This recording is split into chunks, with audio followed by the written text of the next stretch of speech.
ಪಂಜಾಬ್ನ ಆದಂಪುರ, ರಾಜಸ್ಥಾನದ ಬಿಕನೇರ್ಗೆ ಭೇಟಿ ನೀಡಿ ಸೇನೆಗಳ ಮನಪದ ಮೋದಿಯವರು ಏನೋ ಪಹಲ್ಗಾಮ್ ಉಗ್ರದಾಳಿ ಮಾಡಿದವರು ನಿವಾಸಕ್ಕೆ ಭೇಟಿ ಕೊಡ್ತಾರಂತೆ. ಅಂದರೆ ಎಲ್ಲರ ಮನೆಗೂ ಹೋಗ್ತಾರಾ?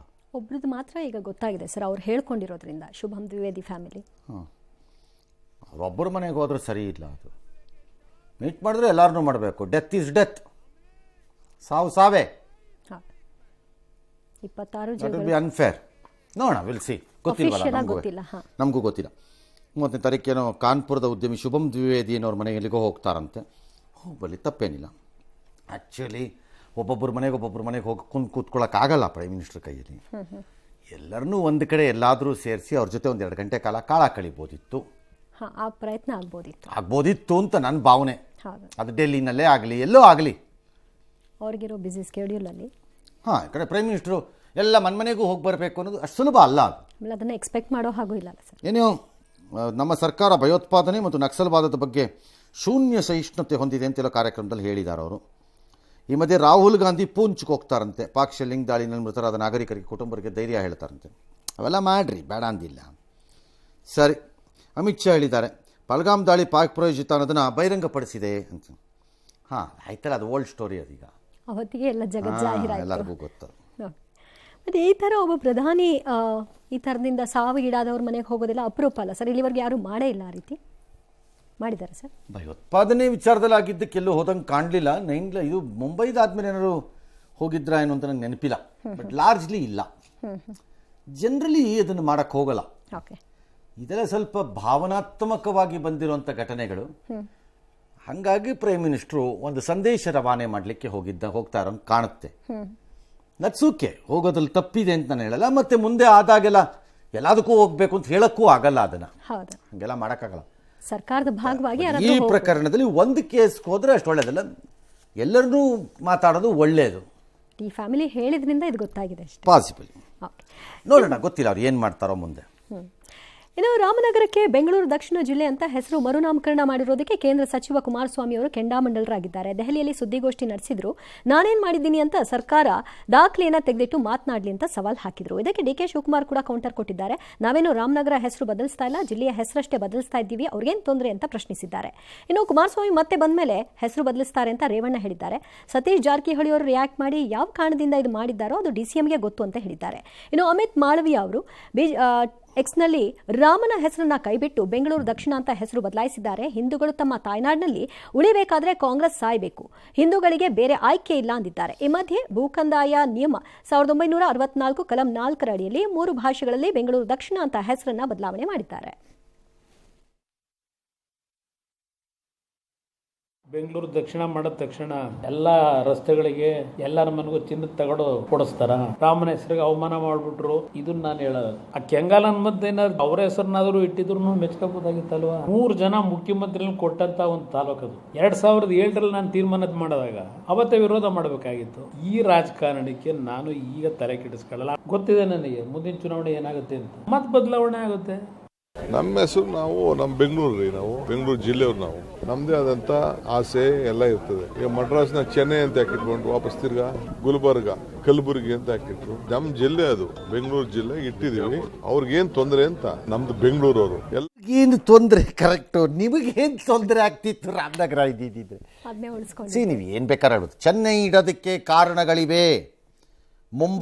ಮುಂಬಾದೇವಿ, ಬಾಂಬೆ ಬ್ರಿಟಿಷ್, ಇದೇ ಕಾರಣ. ಕಲಬುರಗಿ ಮೂಲ ಕನ್ನಡದ ಹೆಸರು ಹೋಗಿದೆ ಅದಕ್ಕೆ. ಗುಲ್ಬರ್ಗ ಇದ್ದಿದ್ದು. ನೀವು ಕನಕಪುರದವರು ಅಥವಾ ರಾಮನಗರದವರು, ಬೆಂಗಳೂರು ಅಲ್ಲ. ನೀವು ಅಲ್ಲ, ಬೆಂಗಳೂರವರು. ಸ್ವಲ್ಪ ಮಾರ್ಬಿಟ್ರೆ ಕೆಂಗೇರಿನವರೇ ಬೆಂಗಳೂರಲ್ಲ ಒರಿಜಿನಲಿ. ಸ್ವಲ್ಪ ಮಾರಿದ್ರೆ ಬಿಡದಿ ಮುಗಿದೋಯ್ತು. ಬಿಡದಿ ಎಂಡಿಗೆ ಬಂದ್ರೆ ಮುಗಿದೋಯ್ತು. ಬೆಂಗಳೂರು ಅಲ್ಲಿಗೆ ಕ್ಲೋಸ್. ಹಾಗಾಗಿ ಬೆಂಗಳೂರು ಅಲ್ಲ. ನೀವು ಯಾಕೆ ಇಟ್ಟಿದ್ದೀರಿ ನಂಗೆ ಗೊತ್ತಿಲ್ಲ. ನಿಮ್ದು ಐಡಿಯಾ ಏನಿದ್ರಲ್ಲಿ ನನಗೆ ಐಡಿಯಾ ಇಲ್ಲ. ಆಯಿತಾ? ನಾವೇನು ರಾಮನಗರದ ಹೆಸರು ಬದಲಾಯಿಸ್ತಾ ಇದ್ದೀವಾ ಅಂತ ನಿಮ್ಮದು ವಾದ. ನೀವು ರಾಮನಗರದ ಹೆಸರು ಬದಲಾಯಿಸ್ತಿದ್ದೀರಿ ಅಂತೇಳಿಲ್ಲ. ನಿಮ್ಗೆ ಬದಲಾಯಿಸೋಕ್ಕಾಗಲ್ಲ ಅದನ್ನು. ರಾಮನಗರ ಬೆಂಗಳೂರು ಜಿಲ್ಲೆ ಅಂತೇಳಿ ಜನರಲಿ ಕರ್ನಾಟಕನ ಒಂದ್ಸರಿ ನೋಡಿ. ಡಿ ಕೆ ಶಿವಕುಮಾರ್ ಅವರು ಆಯಾ ಕೇಂದ್ರ ಸ್ಥಳಗಳೇನಿವೆ ಅದೇ ಜಿಲ್ಲೆಗಳ ಹೆಸರು. ಹೌದು. ಬಿಜಾಪುರ ನಗರವೇ ಜಿಲ್ಲೆಯ ಹೆಸರು, ಹೌದಲ್ವಾ? ಹೌದು. ಚಾಮರಾಜನಗರ ಊರಿಂದು ಟೌನ್ ಪಟ್ಟಣನೇ ಜಿಲ್ಲೆಯ ಹೆಸರು. ಮೈಸೂರು, ರೈಟ್. ನೀವು ಯಾವ್ದನ್ನಾರು ತಗೊಳ್ಳಿ ಅಲ್ವಾ? ಇಷ್ಟೆಲ್ಲ ಇದ್ರೂ ಹಾಗಾಗಿ ರಾಮನಗರ ಇರ್ಬೋದಾಗಿತ್ತು. ನಿಮ್ಗೇನು ಅದರಿಂದ ಕಳ್ಕೊಳ್ಳೋದೇನು ಇದ್ದಂಗೆ ಇಲ್ಲ. ಮೂರನೇದು ಕುಮಾರಸ್ವಾಮಿ ಅವರು, ಆ ಪುಣ್ಯಾತ್ಮ ಕೆಂಗಲನ್ಮಂತೆ ಅಂತ ಹೆಸರು. ಕರ್ನಾಟಕದಲ್ಲಿ ವ್ಯಕ್ತಿಗಳ ಹೆಸರಿನ ಆಧಾರದ ಮೇಲೆ ಜಿಲ್ಲೆಗಳನ್ನು ನಾಮಕರಣ ಮಾಡುವ ಪದ್ಧತಿ ಇಲ್ಲ, ಜಿಲ್ಲೆಗಳದ್ದು ಇಲ್ಲಿವರೆಗೂ ಇಲ್ಲ. ಮುಂದೆ ನೀವು ದುಷ್ಟ ರಾಜಕಾರಣಿಗಳು ಏನು ಮಾಡ್ತೀರೋ ನಂಗೆ ಗೊತ್ತಿಲ್ಲ. ಕೈ ಹಾಕ್ಬೋದೇನೋ. ಅಯ್ಯೋ ನೀವು ಏನು ಬೇಕಾದ್ರೂ ಮಾಡ್ತೀರಿ, ರೈಟ್. ಗೊತ್ತಾಯ್ತಲ್ಲ? ಹಾಗಾಗಿ ನನಗದು ಗೊತ್ತಿಲ್ಲ. ಹಾಗಾಗಿ ಇಫ್ ಸಂಬಡಿ ಆಸ್ಮಿ ಅಬ್ಸಲ್ಯೂಟ್ ನೆಸೆಸಿಟಿ ಇತ್ತಾ ಇದು ಅಂತಂದರೆ ಇಲ್ಲ, ಅವ್ರಿಗೆ ಅದು ಯಾಕೆ ಕಾಣಿಸ್ತೋ ಗೊತ್ತಿಲ್ಲ. ಓಕೆ. ಇನ್ನು Hangal gang rape case Hassan ಬಿಟ್ಟು ಇಲ್ಲಿಗೆ ಯಾಕೆ ಬಂದರು ಅಂತೆಲ್ಲ ಕೇಳಿದಾರೆ ಅವರು. ಹ್ಞೂ ಸರ್, ಕುಮಾರಸ್ವಾಮಿ ಅವ್ರಿಗೆ ಯಾರು ಕೇಳಿದ್ದು? D K. ರಾಹುಲ್ ಗಾಂಧಿ ಯಾಕೆ ಬಂದರು ಕೇರಳಕ್ಕೆ? ಎಸ್ ಎಂ ಕೃಷ್ಣ ಮದ್ದೂರು ಬಿಟ್ಟು ಚಾಮರಾಜಪೇಟೆಗೆ ಯಾಕೆ ಬಂದರು? ಅದೆಲ್ಲ ಕೇಳಂಗಿಲ್ಲ. ಪ್ರಿಯಾಂಕಾ ಗಾಂಧಿ ಯಾಕೆ ಬಂದರು? ಅವರು? ಹಂಗೆ ನೋಡಿದ್ರೆ ದಿಸ್ ಇಸ್ ವಾಟ್ ಫೇರ್ನೆಸ್ ಅನ್ನೋದು. ನಾನು ಹೇಗೆ ಇಡಿ ವಿಚಾರದಲ್ಲಿ ಈಗ ಡಿ ಕೆ ಅದಕ್ಕೆ ಹೇಳೋದ್ನೋ ಹಾಗೆ ಕುಮಾರಸ್ವಾಮಿ ಇಂಡ್ ಫ್ಯಾಮಿಲಿ ಹಾಸನಕ್ಕೆ ಹೋಗೇ ಇಲ್ಲ ರಾಜಕೀಯವಾಗಿ. ಯಾವಾಗ ಹೋಗಿದ್ದಾರೆ ತೋರಿಸ್ರಿ ಯಾರು? When was Kumaraswamy contested in Hassan? Revanna family ಇದೆ. ಯಾವಾಗ ಕಂಟೆಸ್ಟ್ ಮಾಡಿದ್ದಾರೆ? ಅಥವಾ ನಿಖಿಲ್ ಎಲ್ಲಿ ಕಂಟೆಸ್ಟ್ ಮಾಡಿದ್ದಾರೆ? ಅವ್ರು ಮಾಡಿರೋ ರಾಜಕಾರಣ ಇಲ್ಲೇ. ಹೌದು, ಅದನ್ನೇ ಪ್ರಶ್ನೆ ಮಾಡೋದಾದ್ರೆ. ಎಸ್. ಇನ್ನು ಅವ್ರು ಬಂದಮೇಲೆ ಚೇಂಜ್ ಮಾಡ್ತಾರೆ ಅಂತ ಒಂದು ಹೇಳಿದ್ದಾರೆ ಸರ್ ರೇವಣ್ಣ ಅವರು. ಹಂಗೆ ಸಿಕ್ಕಂಗೆಲ್ಲ ಚೇಂಜ್ ಮಾಡ್ಕೊಂಡು ಹೋದ್ರೆ ಏನು ಸರ್? ಇವ್ರು ಸಿಕ್ಕದಂಗೆ ಮಾಡ್ದಂಗೆ ಅವರು ಸಿಕ್ಕದಂಗೆ ಮಾಡ್ತಾರೆ ಅಷ್ಟೇ. ಓಕೆ.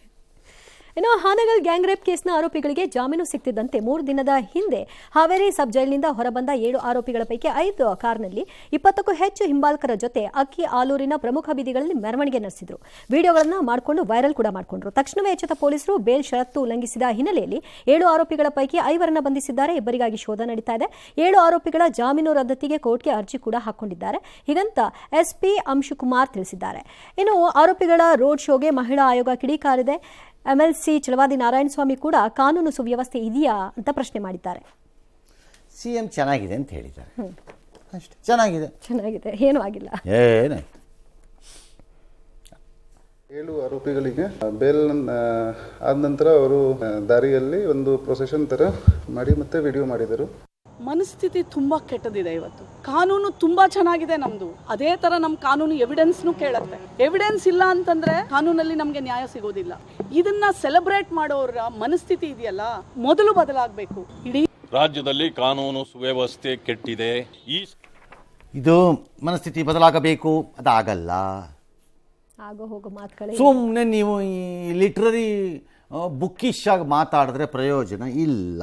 Standard statement. ನನ್ನ ಬೆನ್ನು ನೀನು ಕೆರಿ, ನೀನು ಬೆನ್ನು ನಾನು ಕೆರಿತೀನಿ ಅಂತ ಪ್ರಯೋಜನ ಇಲ್ಲ. ಬರೀ ಲಿಪ್ ಸರ್ವಿಸ್. ಇದಕ್ಕೆಲ್ಲ ಉತ್ತರ ಇರೋದು ಎಲ್ಲಿ? ಕಾನೂನಲ್ಲ, ಕಾನೂನು ದಾಟಿ. ಅವನ ಆಚೆ ಬಂದಾಗ ನೆಡ್ಕೊಂಡು ಮನೆಗೆ ಹೋಗಬಾರ್ದು, ಕುಂಟ್ಕೊಂಡು ಹೋಗಬೇಕು. ಅವನು ಯಾವ ಪ್ರೊಟೆಸ್ಟ್ ಮೆರವಣಿಗೆ ಮಾಡ್ತಾನೆ ನಾನು ನೋಡೇ ಬಿಡ್ತೀನಿ. ಆಗ ಕಾಲು ಮುರಿದ್ರೆ ಹಂಗೆ ಹೆಜ್ಜೆ ಇಟ್ಟರೆ ರಕ್ತ ಬೀಳಬೇಕು ಕಾಲಲ್ಲಿ. ಹಂಗೆ ಕೊಟ್ಟಿದ್ರೆ ಅದು ಯಾವ ಮೆರವಣಿಗೆ ಮಾಡ್ತಾನೆ ನಾನು ನೋಡ್ತೀನಿ. ಆ ಗಟ್ಟಿತನದ ಕೊರತೆ ಇದೆ ಇಲ್ಲಿ. ಸುಮ್ಮನೆ ಈ ಥರ ಭಾಷಣ ಬಿಗಿಬೇಡ್ರಿ ಮೇಡಮ್, ಇವೆಲ್ಲ ವರ್ಕೌಟ್ ಆಗಲ್ಲ. ಕ್ವಾರ್ಟ್ರ್ 4 ಜನಕ್ಕೆ ಕೊಡಿ, ಐ ವಿಲ್ ಪ್ರೂವ್ ಇಟ್. ಬೇಕಾದರೆ ತಲೆ ಎತ್ತೊಬ್ಬ ಆಚೆ ಬರಲ್ಲ. ನೋಡಿದ್ದೀನಿ ನಾನು ಇದನ್ನೆಲ್ಲ. ಗುಂಡಿ ಬಿಚ್ಕೊಂಡು ಆಚೆ ಓಡಾಡ್ತಾ ಇದ್ದಾಗ ಹಿಂದಿದ್ದು 1-2-3 ಆಫೀಸರ್ಗಳು ಮಾಡಿದ್ದನ್ನ ಕತ್ತರ್ಸ್ ಬಿಸಾಕ್ತೀವಿ ಅಂತ 4 ಜನಕ್ಕೆ ಬಿಟ್ಟರು, ಪರಾರಿ ಉಳಿದವರೆಲ್ಲ. ದಂಡಂ ದಶಗುಣಂ ಕೆಲವು ಕೇಸಸ್ಸಲ್ಲಿ ವರ್ಕ್ ಆಗಬೇಕು. ಕಾನೂನು ಮನೋಸ್ಥಿತಿ ನಾಗರಿಕ ಇದು ಎಲ್ಲ ವರ್ಕ್ ಆಗಲ್ಲ. ನಮ್ಮ ಜನಕ್ಕೆ ಬಿಡ್ಬೇಕು, ಮೂಳೆ ಮುರಿಬೇಕಿಂತ ಕೇಸಲ್ಲಿ ದಾರಿಗೆ ಬರ್ತಾರೆ. ನೀವು ಮಾಡಿ ನೋಡ್ರಪ್ಪ, ಬರ್ತಾರಾ ಇಲ್ವಾ ತೋರಿಸ್ತೀನಿ. ಆಗ್ಲಿ, ಅದು ಒಂದು ನಾನು ತೋರಿಸ್ತೀನಿಪ್ಪ. ವೀಲಿ ಮಾಡಿದವನು ಕೈ ಮುರಿರಪ್ಪ, ನಾನು ತೋರಿಸ್ತೀನಿ. 6 ಜನಕ್ಕೆ ಮಾಡ್ರಪ್ಪ, 7ನೇವನು ಬರ್ತಾನ ಇಲ್ವಾ ನಾನು ತೋರಿಸ್ತೀನಿ. ಸುಮ್ಮನೆ ಫೈನ್ ಹಾಕೊಂಡು ಅದಕ್ಕೆ ಮಾನವೀಯತೆ, ಹಕ್ಕು, ಪಕ್ಕು ಅನ್ಕೊಂಡು ಕೂತಿದ್ರೆ ಅನ್ಕೊಂಡು ಕೂತಿರಿ, ಅನುಭವಿಸಿ ಸಾಯಿರಿ. ಎಸ್. ಪೋಕ್ಸೋ ಕಾಯ್ದೆಯಡಿ ದೋಷಿಯಾಗಿದ್ದ ವ್ಯಕ್ತಿಯೊಬ್ಬನಿಗೆ ಸುಪ್ರೀಂ ಕೋರ್ಟ್ ಜೈಲು ಶಿಕ್ಷೆಯಿಂದ ರಕ್ಷಣೆ ನೀಡಿದೆ. ಸಂತ್ರಸ್ತೆ ಪ್ರೌಢಾವಸ್ಥೆಗೆ ಬಂದ ಮೇಲೆ ಆರೋಪಿ ಮದುವೆಯಾಗಿರುವ ಕಾರಣ ತೆಗೆದುಕೊಂಡು ಈ ತೀರ್ಪನ್ನ ಕೊಟ್ಟಿದೆ. ಇದು ಸಂತ್ರಸ್ತೆಯ ಜೀವನ ಮತ್ತು ಭವಿಷ್ಯದ ಮೇಲೆ ಸಕಾರಾತ್ಮಕ ಪರಿಣಾಮ ಬೀರುತ್ತೆ. ಹಾಗಾಗಿ ಈ ತೀರ್ಪನ್ನ ಕೊಟ್ಟಿದೆ. Extraordinary case. ಅಂಡರ್ ಆರ್ಟಿಕಲ್ 142 ನಲ್ಲಿ supreme court has exercised its power of not to give ಇದು ಪನಿಷ್ಮೆಂಟ್ ಅನ್ನ. ಎಕ್ಸ್ಟ್ರಾರ್ಡಿನರಿ ಪವರ್ಸ್ ಅದು ಯೂಸ್ ಮಾಡಿದ್ದಾರೆ. ಬಟ್ ಇದು ರೂಲ್ ಆಗಬಾರ್ದು ನಾಳೆ ಅಷ್ಟೇ. ಮಾಡೋ ತಪ್ಪು ಮಾಡ್ಬಿಟ್ಟು ನಾನು ಅವಳನ್ನ ಮದುವೆ ಆಗ್ತೀನಿ, ರೂಲ್ ಆಗಬಾರ್ದು ಅಷ್ಟೇ. That's all is the wish. ಇದು ಆಮೇಲೆ ಇದಾದ ನಂತರನೂ ಇದು ಮಿಸ್ಯೂಸ್ ಆಗಬಾರ್ದಲ್ಲ ಸರ್? ಅದೇ ಅದನ್ನೇ ರೂಲ್ ಮಾಡ್ಕೋಬಾರ್ದು ಅಂತ ಹೇಳಿದ್ದು ಕಚಡಗಳಿಗೆ ನಾನು. ಎಸ್